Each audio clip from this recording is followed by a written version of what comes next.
PCC సారథిగా Andhra Pradesh PCC సారథిగా షర్మిల బాధ్యతలు స్వీకరించబోతున్నారు. నిన్న ఇవాళ మెజార్టీ పత్రికలన్నీ కూడా ఇదే వార్తను హైలైట్ చేశాయి. Sir good morning sir. ముఖ్యంగా నాడు కాంగ్రెస్ పార్టీ వైఎస్ వారసుడు జగన్ వద్దనుకున్నారు. కానీ ఇవాళ షర్మిలను కావాలని షర్మిల కోసం వెంపర్లాడుతున్నారు. అప్పుడు ఎందుకు కొడుకు వద్దు, ఇప్పుడు బిడ్డ ఎందుకు ముద్దు? ఆ రోజు అధికారంలో ఉన్నారు, ఈరోజు అధికారంలో లేరు. అధికారంలో ఉన్న సమయంలో ఆ వాస్తవిక పరిస్థితుల్ని, గ్రౌండ్ సిచ్యువేషన్ను పూర్తిగా అర్థం చేసుకోలేరు. ఇప్పుడు మొత్తం దెబ్బతిన్న తర్వాత దివాలా తీసిన పరిస్థితుల్లో రాజకీయంగా ఉన్న సమయంలో ఇప్పుడు షర్మిల పార్టీని కాపాడగలుగుతుందన్న నమ్మకం, ఆశ. కాంగ్రెస్ పార్టీ ఇక్కడే కాదు, దేశవ్యాప్తంగా అనేక రాష్ట్రాల్లో బలమైన నేతలకు క్షేత్రస్థాయిలో ఉండే బలాన్ని అంచనా వేయడంలో దెబ్బతిని ఓడిపోయిన సందర్భాలు ఉన్నాయి.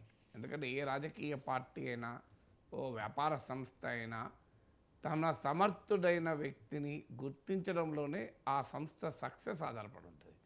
అంటే పార్టీలోనైనా, అది ఈవెన్ ఒక కార్పొరేట్ కంపెనీలోనైనా నీకు మంచి మేనేజర్లు ఎవరు, మంచి ఉద్యోగులు ఎవరు, మంచి మ్యాన్ పవర్ ఎవరు అని కనుక మేనేజ్మెంట్ సరిగా గుర్తించి ప్రోత్సహించగలిగితే ఆ కంపెనీ లాభాల్లో ఉంటుంది.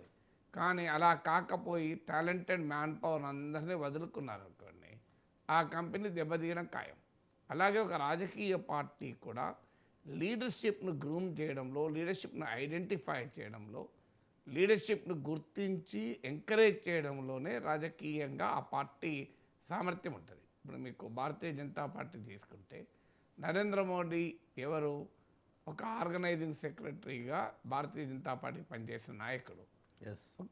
అక్కడి నుంచి ఆయన గుజరాత్ ముఖ్యమంత్రి అయినప్పుడు మోడీ ఏం పెద్ద నాయకుడు కాదు, కేశుభాయ్ పటేల్ లాంటి బలమైన నాయకుల్ని పక్కకు పెట్టి భారతీయ జనతా పార్టీ మోడీని ఎంచుకుంది. ఆ గుర్తింపు అంటే మోడీనిలో ఉన్నటువంటి ఎబిలిటీస్, ఆ పార్టీకి ఉపయోగపడే ఎబిలిటీస్ను పార్టీ గుర్తించగలిగింది కనుక ఆయన గుజరాత్ ముఖ్యమంత్రి అయ్యారు. తర్వాత గుజరాత్ ముఖ్యమంత్రి అయిన తర్వాత మళ్ళీ ప్రధానమంత్రి అభ్యర్థిని ఎంచుకోవాలన్నప్పుడు అద్వానీ లాంటి బలమైన నాయకులు ముందున్నా కూడా బీజేపీ ఆర్గనైజేషన్ మోడీని పికప్ చేసింది.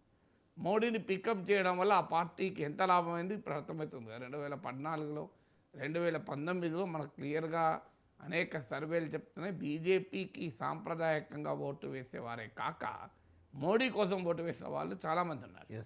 మీకు CSDS Lokniti post poll survey ప్రకారం more than 1/3 of voters in 2019 బీజేపీకి ఓటు వేసిన వాళ్ళలో 3వ వంతు ఓటర్లు మోడీని చూసి ఓటేశారు. అందువల్ల ఒక నాయకుడిని గుర్తిస్తే ఏ రకమైనటువంటి ప్రయోజనము ఆ పార్టీకి ఉంటుంది అన్నదానికి ఒక మొదటి ఉదాహరణ. రెండవ ఉదాహరణ అమిత్ షా ఎవరు? గుజరాత్లో ఒక మంత్రి.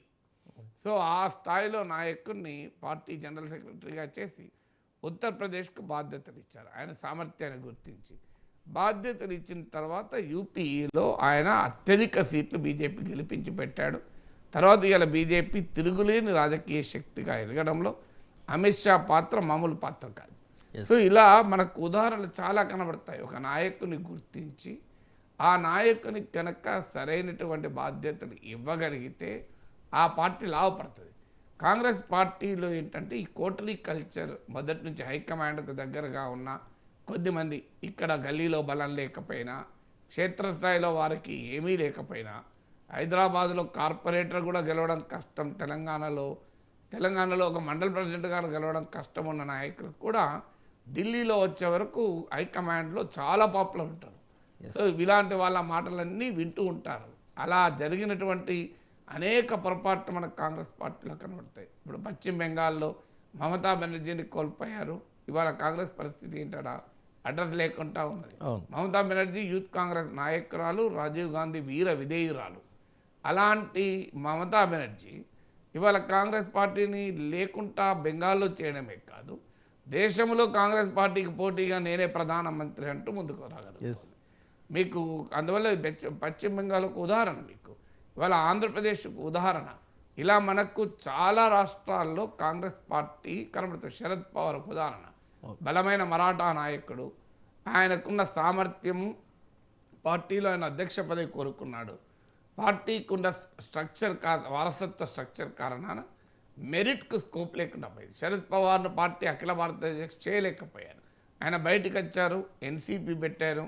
ఇవాళ ఆయన ఏ స్థాయిలో మహారాష్ట్రలో కాదు దేశంలో ఒక బలమైన నాయకుడిగా ఉండగలిగాడు. సో అందువల్ల ఆంధ్రప్రదేశ్లో కూడా రాజశేఖర్ రెడ్డి మరణానంతరము గ్రౌండ్ లెవెల్లో ఉన్న సిచ్యువేషన్ ఏంటి? ఇప్పుడు ఎమ్మెల్యేలు అత్యధిక మంది ఎమ్మెల్యేలు జగన్మోహన్ రెడ్డిని క్లియర్గా సమర్థించారు.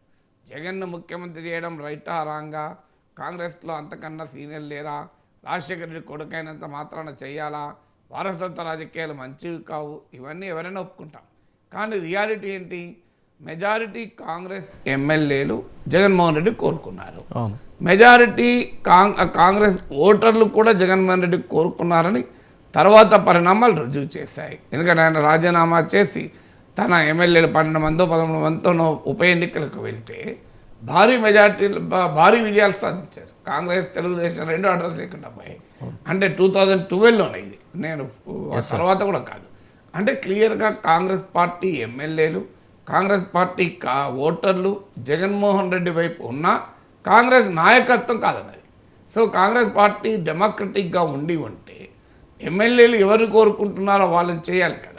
ఇప్పుడు తెలంగాణలో రేవంత్ రెడ్డి ఎలా కాగలిగాడు, కర్ణాటకలో సిద్ధరామయ్య ఎలా కాగలిగాడు, కర్ణాటకలో మీకు డికే శివకుమార్ అధిష్టానానికి చాలా సన్నిహితం, సిద్ధరామయ్యతో పోలిస్తే ఎక్కువ సన్నిహితం. అలాగే సిద్ధరామయ్యతో పోలిస్తే మోర్ లాయల్ కాంగ్రెస్ మ్యాన్. ఇక్కడ సిద్ధరామయ్య జేడీఎస్ నుంచి కాంగ్రెస్లోకి వచ్చాడు, ఆల్రెడీ రెండవసారి ముఖ్యమంత్రి. డికే శివకుమార్ అన్నీ తానే కాంగ్రెస్ పార్టీ విజయాన్ని రచించడంలో కీలక పాత్ర పోషించాడు. మొదటి నుంచి కాంగ్రెస్ మనిషి. తెలంగాణలో కూడా మీరు చూడండి, తెలుగుదేశం నుంచి వచ్చినటువంటి రేవంత్ రెడ్డిని కాంగ్రెస్ పికప్ చేసుకుంది నాయకులు. అంటే ఇదే కాంగ్రెస్ ఆరో తప్పులు చేసింది, ఈరోజు సరైన నాయకుల్ని గుర్తించగలుగుతుంది. జేడీఎస్ నుంచి వచ్చిన సిద్ధరామయ్యలో ఉన్న పొటెన్షియల్ని గుర్తించి ఆయనను ముఖ్యమంత్రిగా అవకాశం ఇచ్చింది కాంగ్రెస్ పార్టీ.